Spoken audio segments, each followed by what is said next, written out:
No DQ Galaxy. We are live with a recap of AEW Dynamite for Wednesday, August 24th, 2022. This week's Dynamite was all about the unification match, AEW World Champion CM Punk versus interim World Champion Jon Moxley.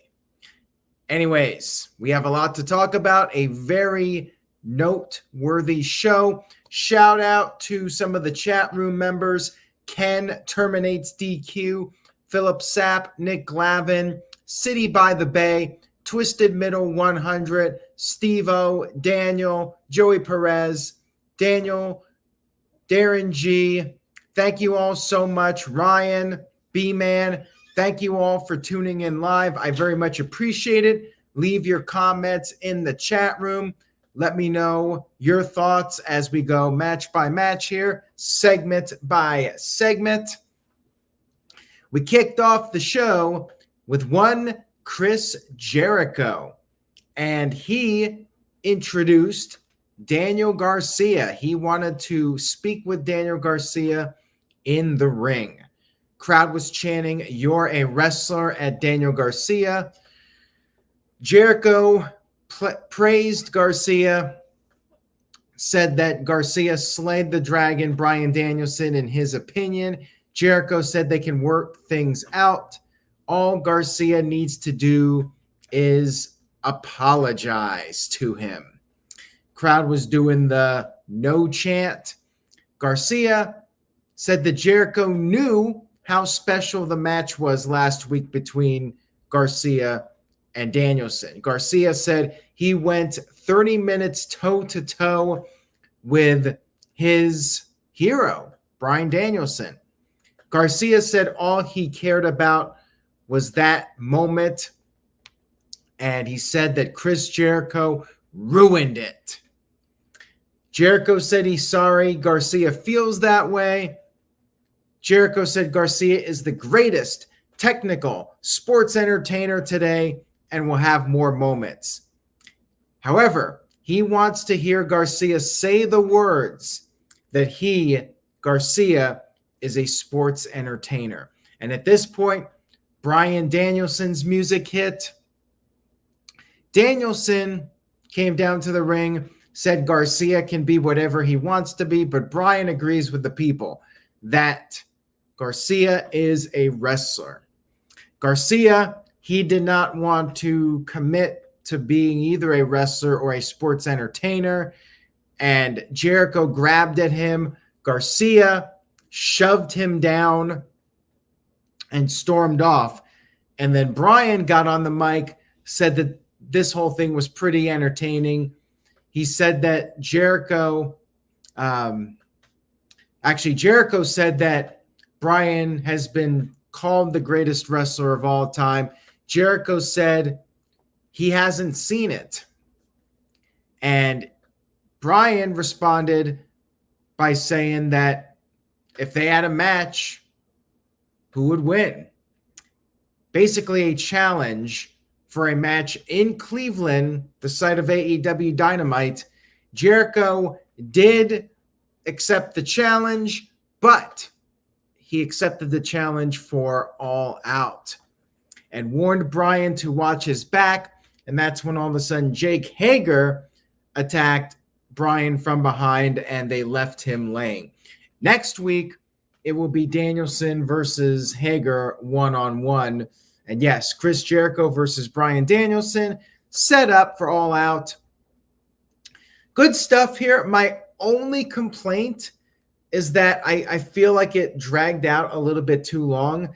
I feel like maybe they should have done the one segment with Bryan Danielson cutting the promo on Jericho.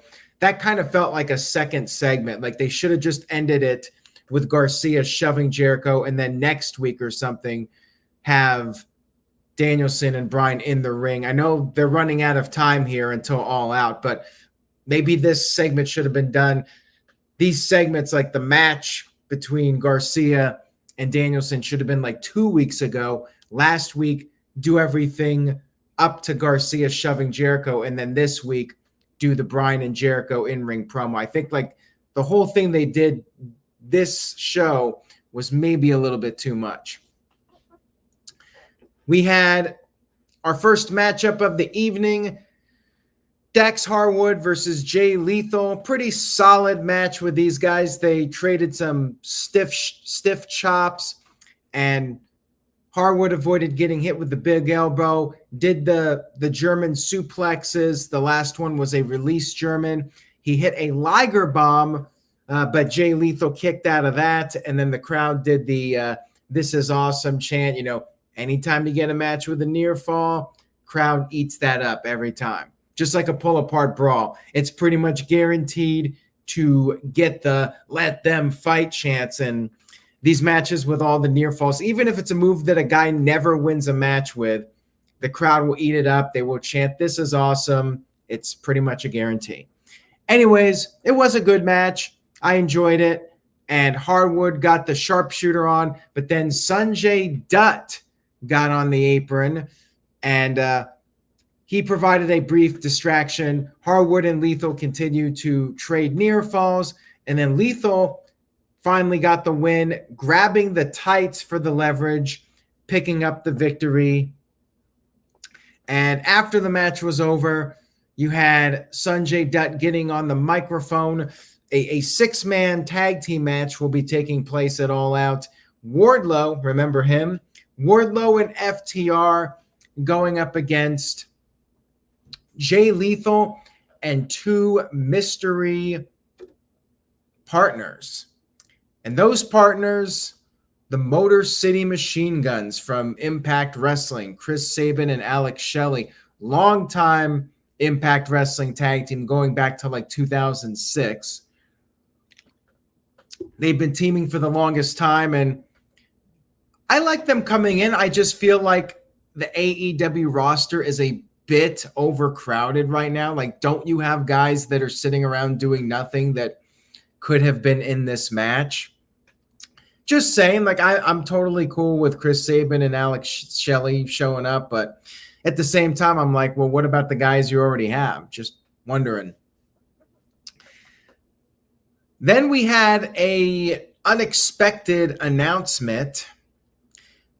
Thunder Rosa was backstage with Tony Schiavone, and she was very upset, and she revealed that she is injured and will be unable to defend her championship against Thunder Rosa at the All Out pay-per-view, and an interim champion will be crowned in the process. Thunder Rosa said that will not stop her. She will be back. So pretty much the same thing as CM Punk. Thunder Rosa injured, and there will be an interim women's champion crowned. The four participants, it will be a four-way match. It will be Toni Storm versus Britt Baker versus Jamie Hayter versus Hikaru Shida, former Impact. Now I got Impact on the brain. Former AEW women's champion. So now we move on here to father versus son. Billy Gunn versus his son, Colton Gunn. And you had Max Caster coming out there with his freestyle rap, brought up the AEW talent meeting. You can read more about that over on NoDQ.com.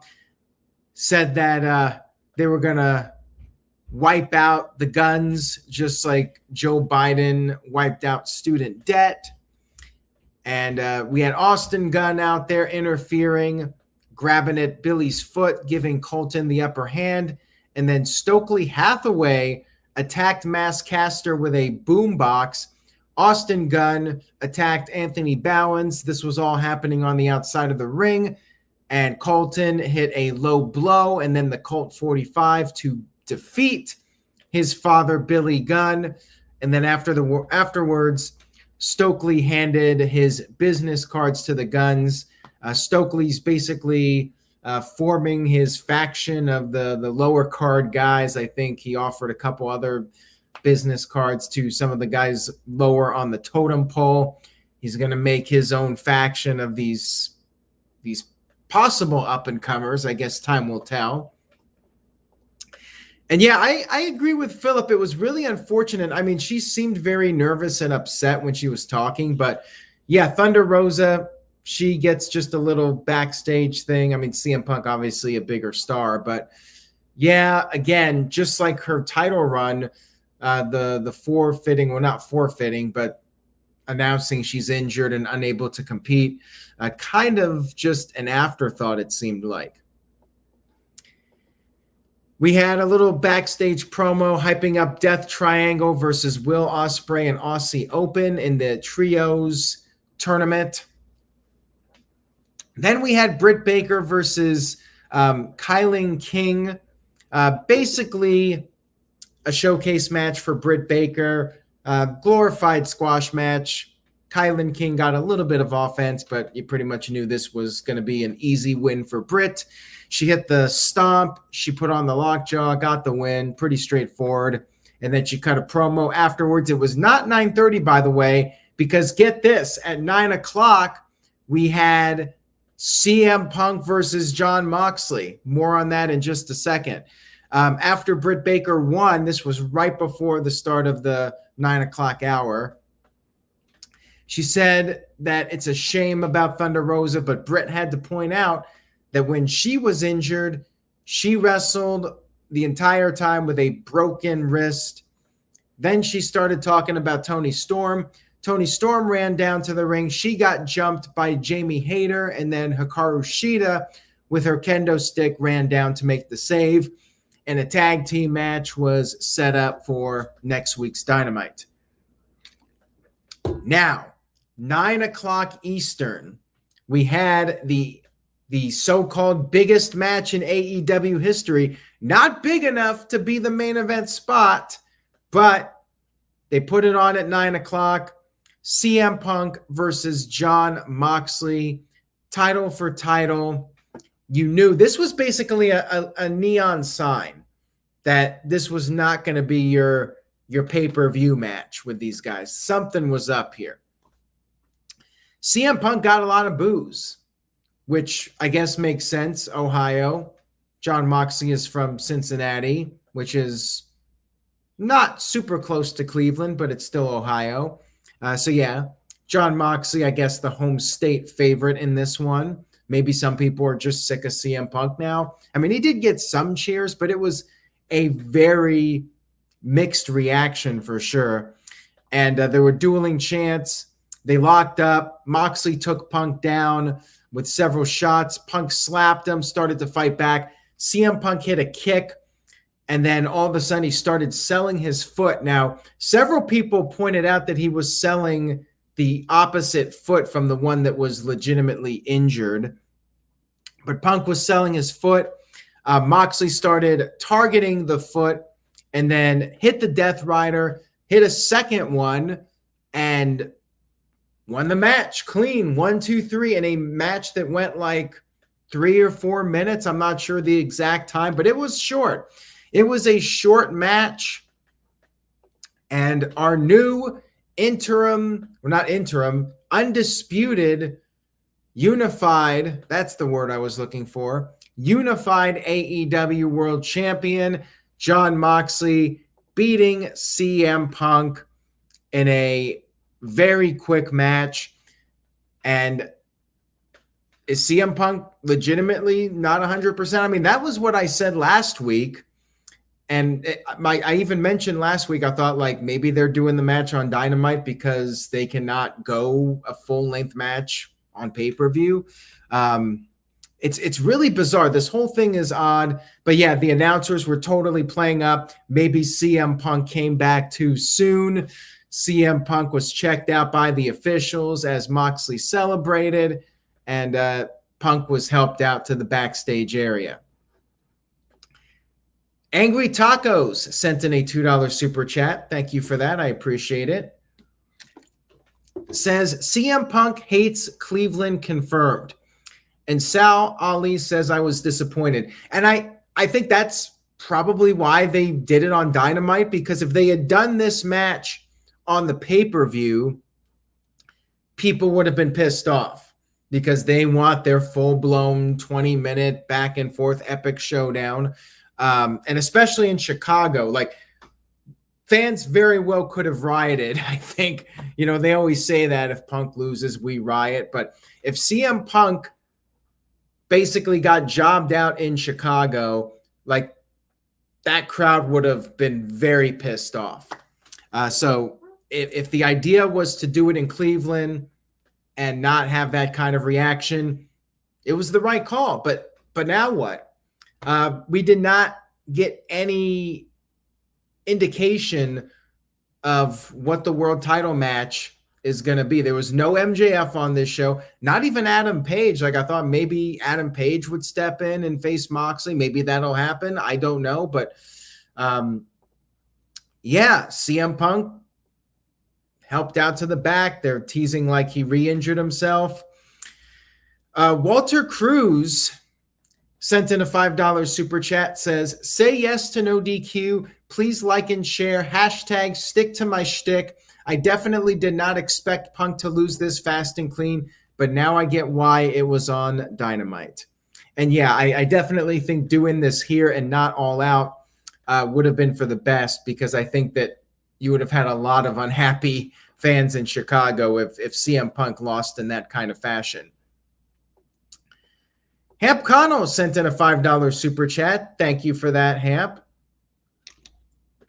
Says, this day in history, 1998, Bart Gunn defeats Bradshaw in the finals of the first ever and last ever Brawl for All. Bart Gunn, what a victory, knocking out Bradshaw and then losing to Butterbean and never really doing anything again after that.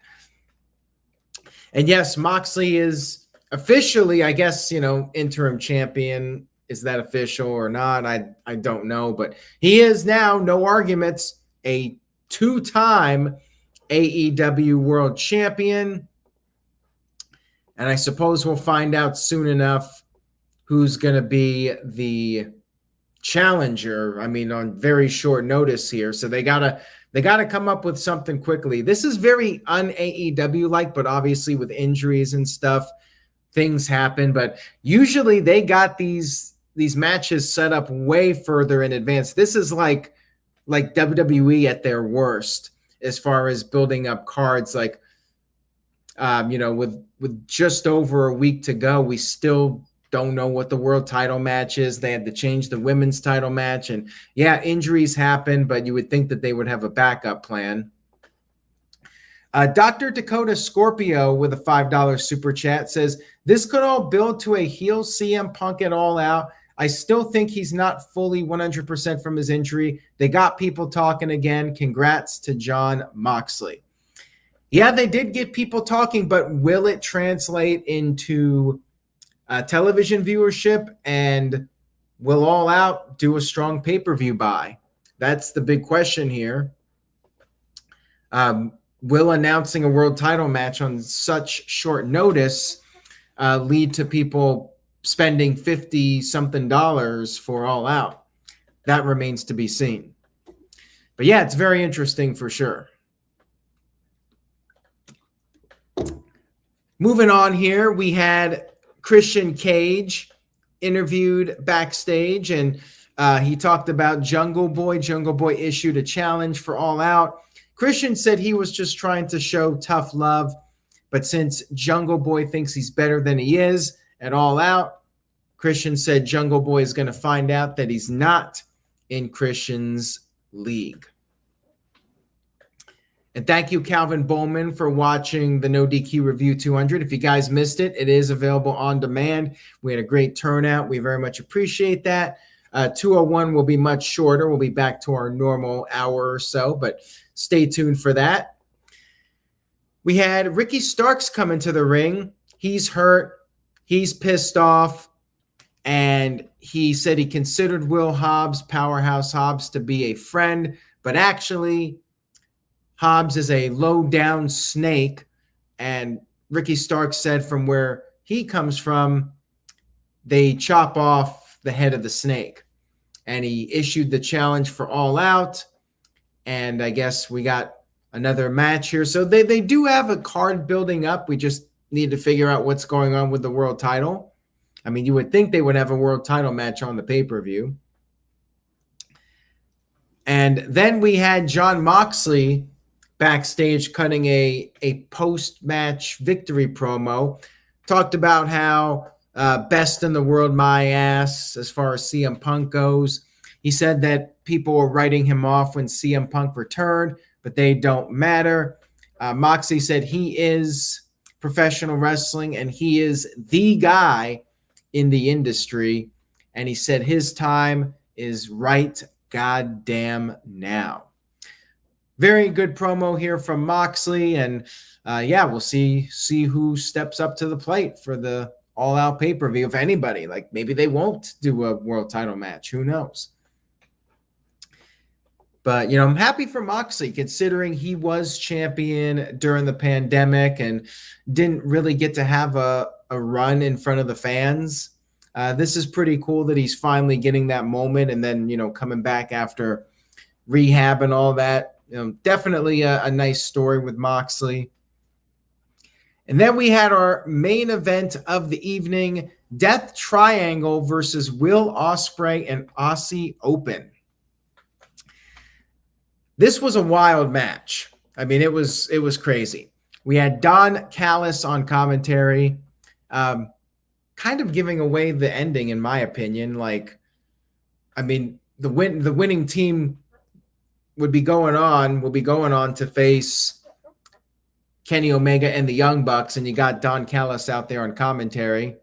And he's talking about Will Ospreay and the history between Ospreay and Kenny Omega. And I'm thinking, well, to me, this pretty much, I mean, I figured it going in, but like you're basically telling the audience that Ospreay's team is going to win. So this was a really fun match, but I get the criticism of Will Ospreay. He's a great athlete. I mean, 99.9% of the human population cannot do the athletic things that he does. But my criticism is that it does move into that realm of too choreographed and too much with the acrobatics. Like, I can't really suspend disbelief that he's in a real fight. Like, he's doing a dance with a dance partner. And that's what wrestling is, but it's supposed to simulate a real fight. So he's entertaining, but I totally 100% get the criticism of him. So anyways, him and Pac are, doing all the flipping and stuff, and everybody's loving it. They get a standing ovation. And yeah, it's a spectacle. I admit it's a spectacle, and wrestling can be a variety of different things. It's entertaining, but at the same time, I do get the criticisms of Will Ospreay. So they were doing a ton of stuff in this match, very fun to watch for sure. All six guys in the ring, and Death Triangle did the stereo dives to the outside. Again, very choreographed the way it looked. Everybody out there doing the dives, the guys on the outside just standing there ready to be caught. And same thing on Raw too. I mean, sometimes we see it too. And, I remember the War Games match from NXT. I remember I was critical of one spot. Like, it was spectacular, like Ricochet jumping off the top of the cage, but you got like 10 guys just standing there forever, waiting to catch him. And, as cool as that looks, it's like, I mean, come on now. Like, these guys in real life, if this was a real fight, they'd move out of the way. They wouldn't be standing there waiting for the guy to catch them if this was a real fight. So after the commercial break, Will Ospreay's team gained the upper hand. Will Ospreay did this sky twister off the top rope, which looked really cool. I mean, it was a great move by him. And Aussie Open and Lucha Brothers did this hockey fight, like the kickouts in all these matches. Like the hockey fight is another thing now that both companies do. They do the hockey fight. It always gets the big pop, and everyone in the live crowd always eats it up. It's like a doing that, doing the pull apart brawl, doing the kickouts, like pretty much always guaranteed to get a good reaction from the fans. And of course, they were chanting AEW. And as this hockey fight was going on, you had Pac and Ospreay at the same time doing the same exact move, double poison ranas. So Will Ospreay did a double poison rana to Lucha Brothers at the same exact time that Pac did the same exact move to Aussie Open. It looked spectacular, but I mean, this is supposed to be, a simulation of a real fight, and they're doing the same exact move, same exact time. It's a bit over the top, in my opinion.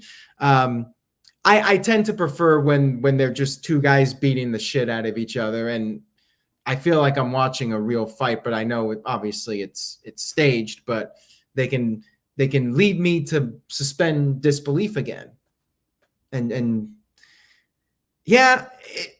I just have mixed feelings about it. So anyways, match continued, kept going. And another thing, Will Ospreay is apparently Hulk Hogan because he no-sells stuff. Like Pac hit like this crazy German suplex, which would, under normal circumstances would probably kill somebody.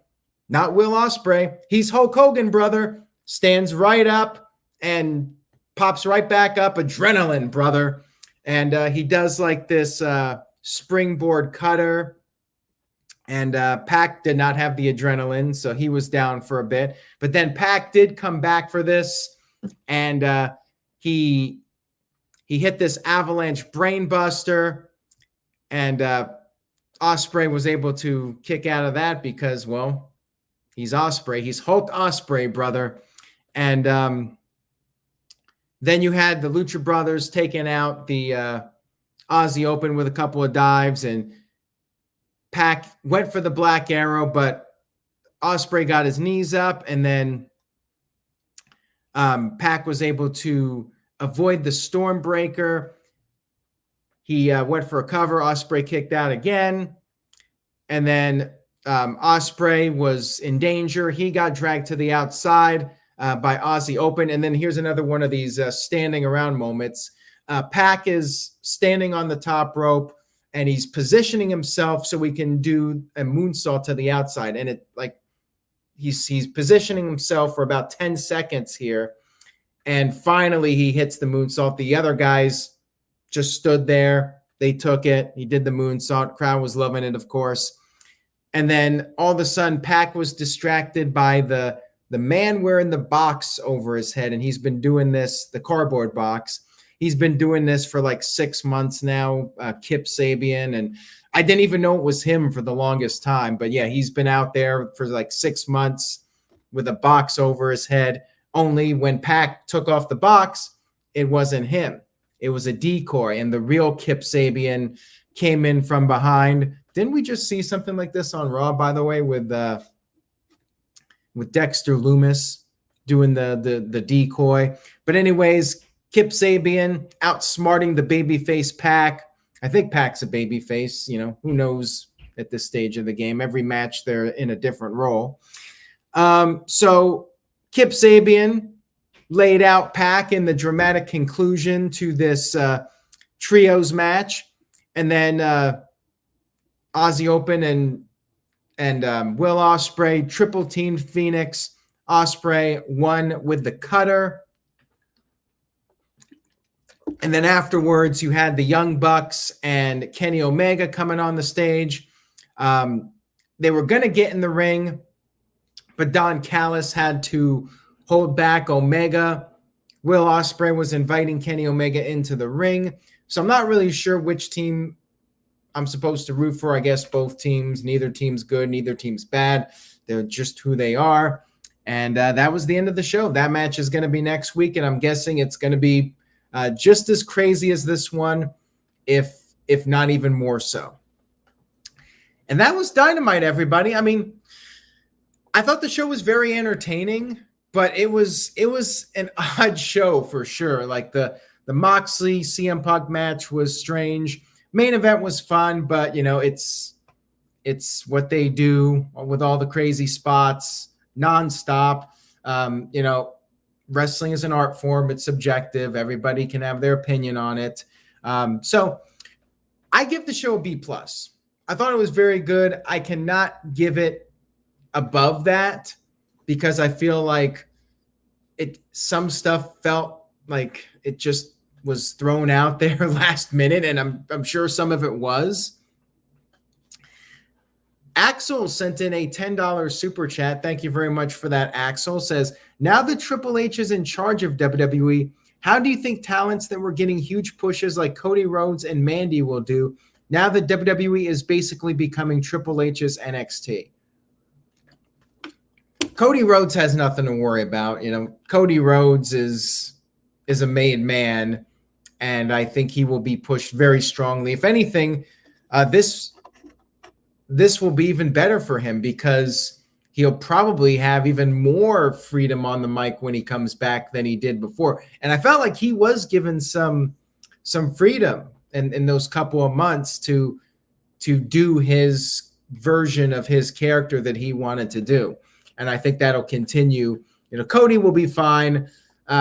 Mandy does great stuff, and I'm thinking she'll probably be back on the main roster with Toxic Attraction. Of course, Gigi Dolan out of action. So once she's back, I think that we'll see Toxic Attraction on the main roster, but maybe not for a little bit longer because there's talk that the draft might be held off until next year, which I think is better.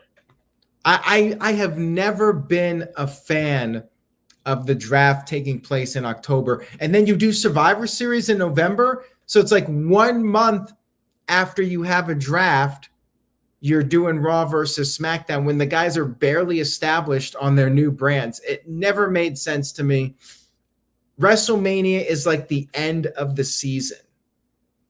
So the draft, I think, right after WrestleMania is the way to go. I hope that's what they're doing. And yeah, Dynamite, I would recommend it. I mean, definitely a noteworthy show. Main event was very eventful. And if you're a fan of all that stuff with the flips and the dives and everything and nobody's selling, then that is your professional wrestling. You will love that match. If you prefer something that feels a little bit more like a real fight, then it's not going to be your cup of tea. And if you're expecting a long CM Punk and Jon Moxley match, well, you're going to be disappointed because it was like 3 or 4 minutes. It was very short, but it was a unification match, biggest match in AEW history. But yeah, it is what it is. Things happen, and sometimes you cannot blame the company for things that are out of their control. And hopefully they got something good lined up for All Out. Where is MJF?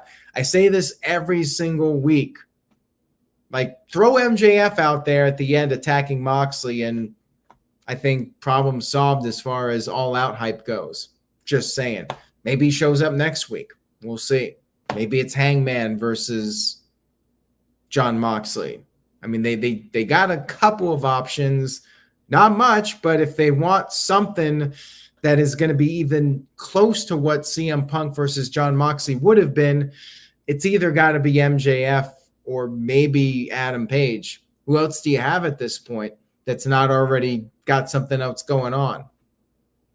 So that's it, everybody. NoDQ.com for all the very latest. Stay tuned for any breaking news regarding CM Punk and the All Out pay-per-view. Next week, we're going to be doing predictions for Clash at the Castle, Worlds Collide, and All Out. We got 3 big shows Labor Day weekend. It's going to be a busy time. NoDQ.com will keep you updated on all that. Thank you all for watching. And remember to say yes to NoDQ.com. See you all next time.